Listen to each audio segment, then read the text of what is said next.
ఆల్ఫోర్స్ విద్యా సంస్థల చైర్మన్ శ్రీ వుట్కూరి నరేందర్ రెడ్డి ఉమ్మడి కరీంనగర్ మెదక్ నిజామాబాద్ నియోజకవర్గ కాంగ్రెస్ పార్టీ ఎమ్మెల్సీ అభ్యర్థికి బ్యాలెట్ లో 2వ నెంబర్ పై మొదటి ప్రాధాన్యత ఓటు వేయండి, అత్యధిక మెజారిటీతో గెలిపించండి.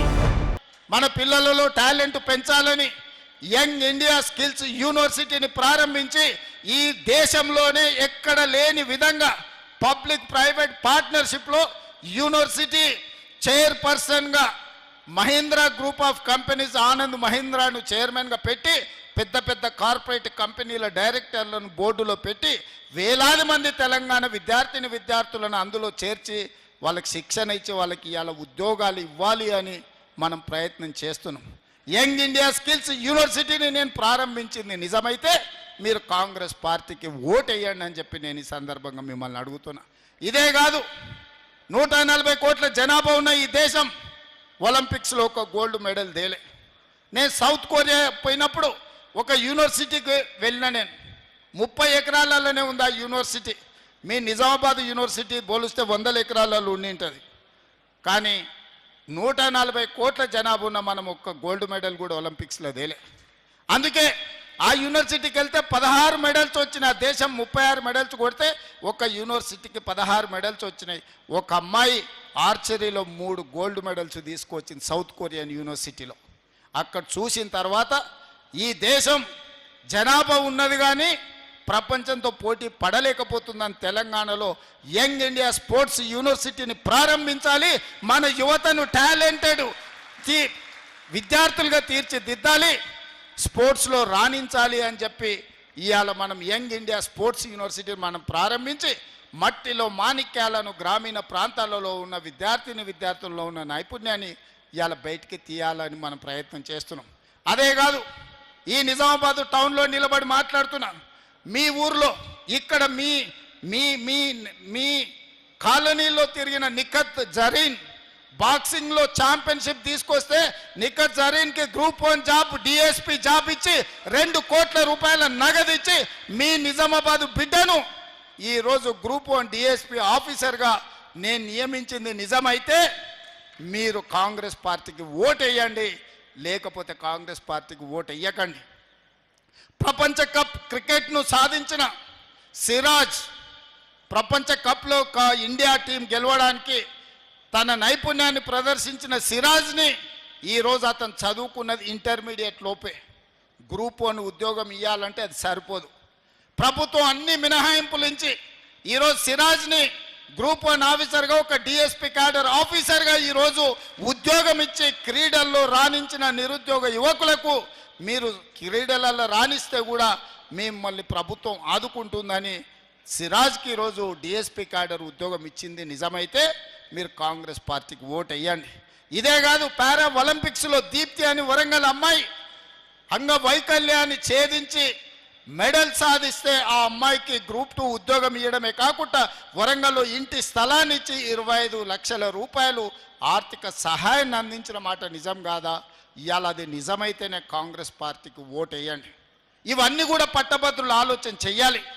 ఈ ప్రభుత్వం వచ్చిన తర్వాత ఉద్యోగ సమస్యల్ని పరిష్కరించిందా లేదా, నిరుద్యోగుల గౌరవం పెంచే విధంగా నిర్ణయాలు తీసుకున్నదా లేదా మీరు ఆలోచన చేయండి.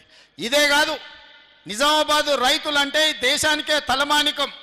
పంజాబ్ హర్యానా రైతులతో పోటీపడి గిట్టుబాటు ధర విషయంలో కానీ రైతుల సమస్యల విషయంలో పోరాడాలి అని అంటే భారతదేశంలో హర్యానా పంజాబ్ రైతులతో పోటీపడి నిరసన తెలపడంలో ప్రభుత్వాలను గడగడలాడించడంలో నిజామాబాద్ రైతులకు పెట్టిన పేరు. ఆనాడు రైతు ఉద్యమాలలో నేను ఇక్కడికి వచ్చిన తర్వాతనే కాంగ్రెస్ పార్టీకి అధ్యక్షుడు మోహన్ రెడ్డి ఆ రోజు ఈ కార్యక్రమాన్ని తీసుకొని పెద్దలు సుదర్శన్ రెడ్డి గారు వీళ్ళందరూ పెడితే నేను నిజామాబాద్ రైతు పోరాటాలకి ఇక్కడికి వచ్చిన. ఆ తర్వాత నేను పిసిసి అధ్యక్షుడిని అయినా. అలాంటి నిజామాబాద్ రైతులను నేను అడుగుతున్నా, మీరు చెప్పండి, 25,50,000 మంది రైతులకు 21,000 కోట్ల రూపాయలు 2 లక్షల వరకు రైతు రుణమాఫీ చేసి ఉంటేనే లెక్కలు చూసి మరి కాంగ్రెస్ పార్టీకి ఓటు వేయండి. ఒకవేళ 2 లక్షల రూపాయల వరకు 25,50,000 మంది రైతులకు 21,000 కోట్ల రూపాయల రైతు రుణమాఫీ చేసింది నిజమైతేనే ఇవాళ కాంగ్రెస్ పార్టీకి ఓటు వేయండి. ఇదే కాదు, ఇవాళ రైతు భరోసాలో ప్రతి ఎకరాకు 6,000 చొప్పున సంవత్సరానికి 12,000 ఇవ్వాల. రైతు భరోసా మీ ఖాతాలలో పడితేనే కాంగ్రెస్ పార్టీకి ఓటేయండి. ఇవాళ మీకు ఉచితంగా 24 గంటల కరెంట్ ఇస్తేనే కాంగ్రెస్ పార్టీకి ఓటేయండి. ఇవాళ శ్రీరామ్ సాగర్ అయినా నిజాం సాగర్ అయినా ఈ ప్రాంతంలో నీటి ప్రాజెక్టులను కట్టి ప్రజలకు అందుబాటులో తీసుకొచ్చి నీళ్లు తీసుకొచ్చి రైతులను ఆదుకున్నది కాంగ్రెస్ పార్టీ అయితేనే గుత్పా అలీసాగర్ లాంటి ప్రాజెక్టులను కాంగ్రెస్ పార్టీ ముందుకు తెచ్చింది. కాబట్టి ఇవాళ నిజామాబాదులో పసిడి పంటలు పండుతున్నాయి. ఇవాళ మీ గిట్టుబాటు ధరల విషయంలో అదే కాదు, ఈ ప్రాంతంలో వడ్లు అత్యధికంగా పండిస్తారు. ఇవాళ మీరు ఆలోచన చేయండి, గుండెల మీద చేయి పెట్టుకొని ఆలోచన చేయండి. 500 రూపాయలు సన్న ఓట్లు పండించిన రైతులకు బోనస్ ఇచ్చుంటేనే కాంగ్రెస్ పార్టీకి ఓటేయండి, లేకపోతే నాకు ఓటేయకండి. మీరు ఆ ఓటు ఎవరికైనా వేసుకోండి. ఇలా సన్న ఓట్లు పండించిన రైతులకు 500 రూపాయల బోనస్ ఇచ్చింది మేము కాదా? మీరు ఒక్కసారి ఆలోచన చేయండి మిత్రులారా. ఇవాళ ఒక్కొక్కటిగా సమస్యల్ని పరిష్కరించుకుంటూ ఆర్థిక ఇబ్బందులను అధిగమించుకుంటూ ఈరోజు ముందుకు నడిపిస్తున్నది ప్రభుత్వం. ఆదాయం పడిపోయింది, అప్పులు పెరిగిపోయినాయి. 69,000 కోట్ల రూపాయలతో 2014లో చంద్రశేఖరరావు గారికి రాష్ట్రాన్ని అప్పచెప్తే 2024 తిరిగి మళ్ళీ కాంగ్రెస్కి అప్పచెప్పేటప్పటికి 7,11,000 కోట్ల రూపాయల అప్పులు చేసిండు చంద్రశేఖరరావు. ఆనాడు సంవత్సరానికి 6,500 కోట్ల రూపాయలు అప్పు చెల్లించేది ఉంటే ఈనాడు ప్రతి నెల 6,500 కోట్ల రూపాయలు నేను అప్పు చెల్లిస్తున్న. సంవత్సరానికి 75,000 కోట్లు ఈరోజు కేసీఆర్ చేసిన అప్పులకు అసలు మిత్తి నేను కడుతున్నా. ఈ సంవత్సరం మొత్తం 75,000 కోట్ల రూపాయలు కట్టిన. ఈయన తెచ్చిన అప్పులకు అసలు మిత్తి కట్టడానికి నేను కొత్త అప్పులు చేయాల్సి వచ్చింది. 60,000 కోట్ల ఇప్పుడు అప్పు చేసి ఇంకో 15,000 కోట్ల రూపాయలు నేను సంపాదించింది కలిపి చంద్రశేఖరరావు చేసిన అప్పుకు నేను కప్పం కట్టిన 75,000 కోట్ల రూపాయలు. ఒక్క రూపాయి తక్కువనా మీరు లెక్కలు అడగండి, అన్ని వివరాలు నేను ఇస్తా. ఇవాళ చంద్రశేఖరరావు మనల్ని అప్పుల కుప్పగా తయారు చేసిన రాష్ట్రాన్ని పరిష్కరించుకుంటూ ఒకటొకటిగా పరిష్కరిస్తూ ముందుకెళ్తున్నా. ఆనాడు ఈరోజు ప్రభుత్వ ఉద్యోగస్తులను నేను అడుగుతున్నా, మీ గుండెల మీద చేయి పెట్టుకొని మీరు ఆలోచన చేయండి.